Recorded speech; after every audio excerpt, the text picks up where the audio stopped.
Hi everyone, welcome back to another video from Tech Basics. In this video, we are going to be showing you how to delete draft on AOL Mail.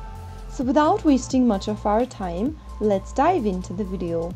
First of all, open a web browser to get started.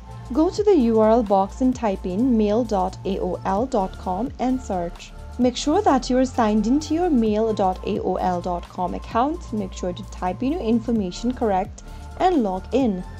Now, in order to delete a draft, go to the left hand side menu and click on the drafts option. This will then show you all of the drafts that you've made for AOL Mail. Select the draft you'd like to delete, and once you make a selection, click on the delete button at the top of the screen. Click on OK in the pop-up to permanently delete your draft. If you want to delete multiple drafts, make sure to check on the boxes right in front of the email for your draft and then click on delete.